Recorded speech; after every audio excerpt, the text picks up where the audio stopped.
So, right now in sports, only things going on right now are baseball. Preseason football just started, so everyone get ready. Packers suck. It's Pale Aren't Bella. You're a Packers fan, right? Yeah, I think they're a cool team. Okay.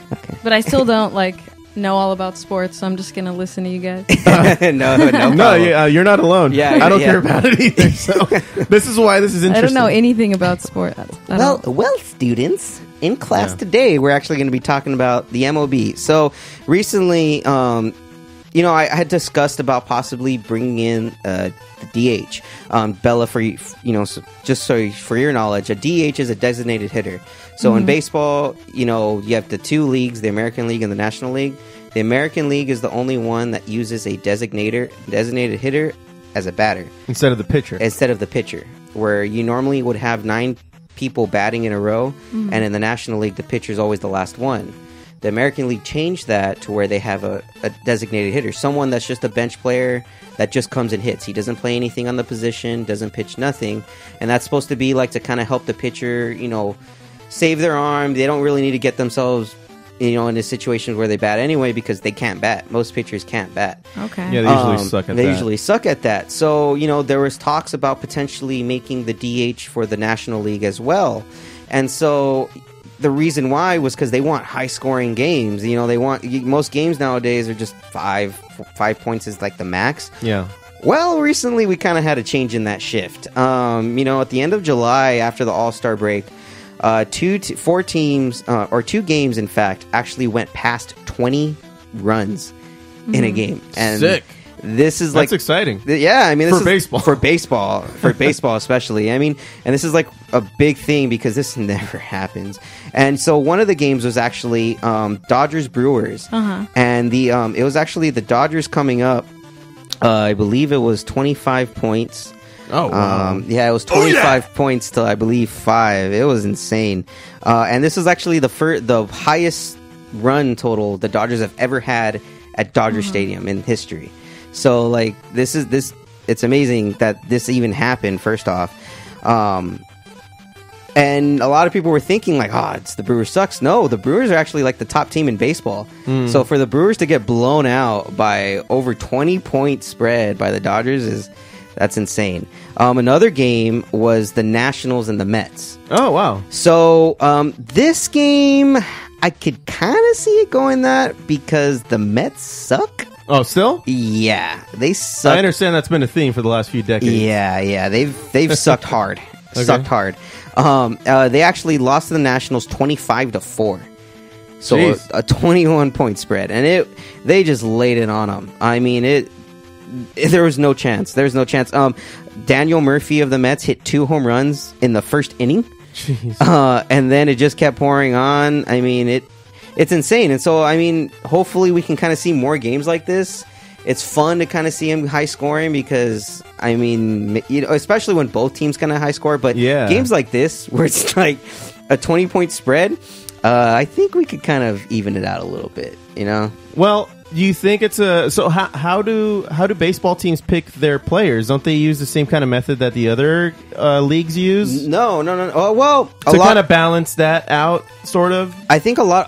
Actually, a lot of other leagues are starting to pick baseball's formula because baseball nowadays it's shifted from what it used to be. Okay. Before it was old school. You had to play. You had to play by the rules. You played small ball. Whereas now, a lot of the owners and a lot of the GMs, when picking players, they go to analytics. So they look at every single statistic, like how often does this guy get on base? Okay. How often does he swing at strikes, balls, blah, blah. They build the team based on that. They build the team based on that. What was that movie that came out? That was about Moneyball. Moneyball, yeah. Right. And that was the guy that revolutionized it. Billy Beane on the Athletics. And I believe he's still a GM to this day. But he was the guy that brought Moneyball analytics to baseball, and it's worked so far. The first team to win a World Series was the Red Sox. The Cubs won a World Series for the first time using this kind of stuff.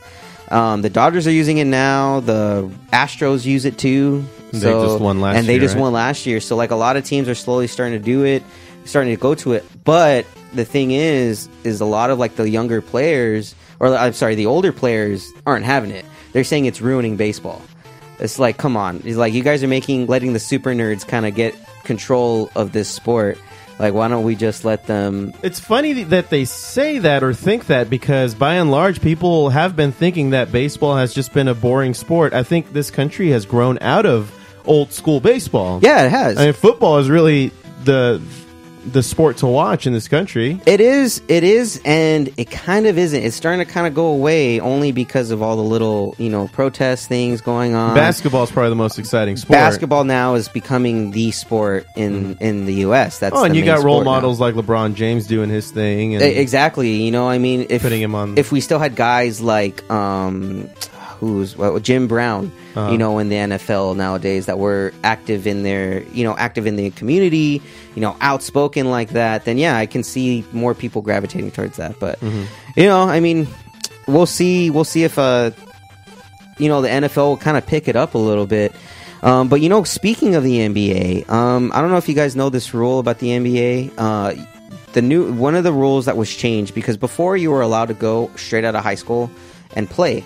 And play in the NBA. You can get drafted from a team if you're 18, and you would play automatically. All right. But then they changed the rule because a lot of younger guys were losing money easily. They're ruining their lives sooner. They said, you know what? Go to school. You have to go to school for at least 2 years 2 years before you can even go to the NBA. So then a lot of guys were just going 2 years and done, and they were complaining that no, it's not. Don't make it 2 years. Make it 1 year, so they changed it to 1 year. So what's the point? Exactly, and a lot of the problem is that these student athletes, they didn't want to just play for free. Mm-hmm. Like, if they were that good, they want to get a salary, they want to earn money, and the NCAA, they make money like hand over fist off of these kids, and these kids don't make a cent, and they have to live off of the scholarship. And they're punished if they do. Yeah, I mean, the scholarships, they use them for, they have to use them for food. I mean, most of the kids, that's why they stay on campus. So, the NBA was thinking about possibly changing it to, back to 18. They're like, okay, we'll change it back to 18 at the start of 2022. Well, the NCAA is like, fine. You want to change it to NCAA to 18? Then it's on you guys. Well, it's on you guys that at the age of 18, starting now, kids can start getting agents. They can start looking into it, but it's up to the NBA and USA Basketball to make the rankings from now on. The NCAA will not rank these players for them. Because they were using their stats. They were using their stats, their rankings in order to see, to scout them. Right. And so the NBA and USA Basketball. I guess I wouldn't think of it that way. Yeah, well, that's crazy. USA Basketball was the first one to respond, saying that we do not have the capabilities to even do this, nor do we want to. We are only focused on national events. This is an NBA issue. So then the NBA came back and said, look, we are working towards this being a goal, but we will not have anything solid until 2022. Okay. So everyone wait till 2022. Yeah, so I mean, but the NBA and the USA Basketball are just like, NCAA, what the fuck, man? Like, really? We told you 2022. Why are you lowballing us? And I think it's because the NCAA is getting a lot of flack right now with there's FBI investigations into scandals about some agents, or not even, some agents paying kids in college, paying them off while they're still in college. Oh, crazy. But what they were doing was they were kind of using it as an expense. So rather than saying, we're giving these kids money, the agent was expense reporting them. So he was getting his money back from the company. And so the FBI found out about this, and they're saying that's fraud. That's fraud and tax evasion for doing that. So they went after his firm, and then from there, that's when they leaked a bunch of other players were getting, money on the side from this agent, this, and that. And so then the NCAA felt like, dude, all right, it's on you guys. We're not taking care of this anymore. We're getting in trouble with it. So, I mean, what do you guys think? Like, is this, like, finally? Should we, like... This is a long time coming, right? Well, didn't Kobe come into the NBA at 18? Yeah, he came in at 18. So did Kevin Garnett. Wasn't it like a big deal though? Like, people were kind of scoffing at it, but some people were cheering it on back when that was going down, if I remember, or no? Was it a thing? It wasn't really a thing. Well, actually, you know what? It kind of Where was the outrage coming from then? Most of the outrage back then. I mean, it was mostly coming from like the coaches, because the coaches felt like these guys are 18. Like these guys are coming in, they're not mature, not mature. A lot, especially at the time. These guys are getting all this money. There wasn't knowledge back then as far as how to manage their money. They weren't getting help from the older guys because the older guys are, like Michael Jordan and them. They didn't give a shit. It's like, whatever, man. You guys do your stuff. Like, I'm worrying about my money. You got to worry about your own money. I ain't helping you out. Whereas nowadays, a lot of guys are, helping each other out. It's become more of a community in the NBA than it used to be. So, I mean, interesante. I know, right? So hopefully this will get sorted out soon, and these kids could just start earning money, man. But be smart with your money, people. Be smart. That's it for me in sports. That's it for you, man. All right. Thank you, dude.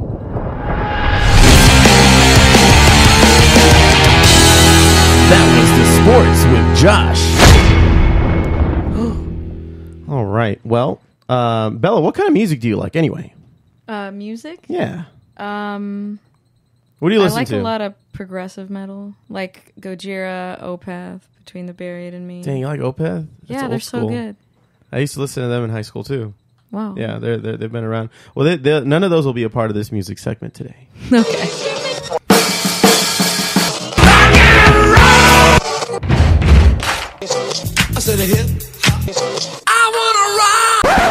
Yeah, maybe the next time around we'll put on some Opeth. That'd be dope. Yeah, that'd be cool. It's been a while. So anyway, on this music highlight, I wanted to highlight one particular song. This is the first song we're going to hear now. Josh and I went to go see this band called Mercy Music. It was at one of K-Rox's event over at the Santa Anita Park. Yeah, that's right. The microbrew. That we went to, that's and they were the ones playing the stage there, and I was very impressed with them. They're a trio, bass, drums, and guitar, and they were making that shit happen.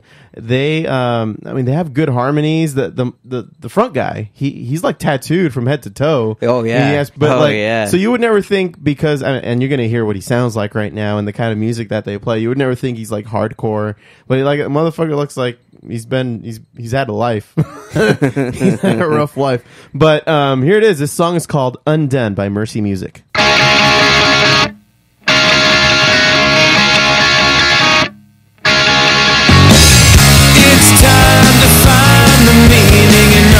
That comes and goes.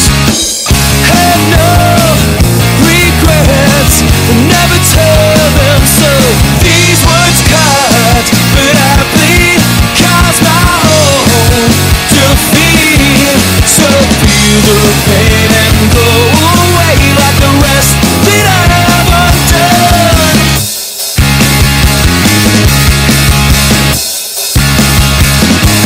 Broken walls on which I'm leaning can't provide a home. So I'll leave it running for a while, but you see what I mean? Like, they really know how to harmonize with each other. Oh yeah, it's just, they're just so in sync, and they actually sound like this live, which is what impressed me. Wow. Oh yeah, it was dope. Like, it was a pleasant surprise. Like, me and him just walked up, and it was like, wait, there's live music here? All right. Yeah, that was a plus, because I was just looking to get drunk that day over at the Santa Anita Park. Mm-hmm. So that was a nice, pleasant surprise. So this other band that I was thinking of is a band called Save Face. They have this song called "The Fuck." Oh, sorry. That's if somebody subscribes to my channel. Oh, okay. What's happening? Mittens is Thank back, you, man. by the way.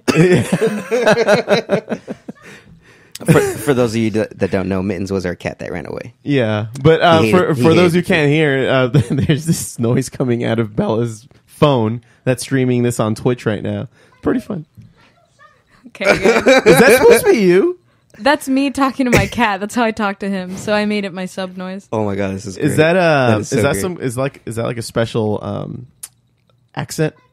That's sounds like a Hungarian that's how grandma. I talk to him. Like he's like a little boy. Like he's a little boy. Little son. I talk to Pluto like that too. God damn it! Yeah. You can't help it, man. But continue. Now everybody's doing it. Now everybody's Just ignore it. I love it. Okay, so this other band's called Safe Face. The name of the fucking song is called Bad, and the name of the album is called Mercy. Came out this year. Check it out.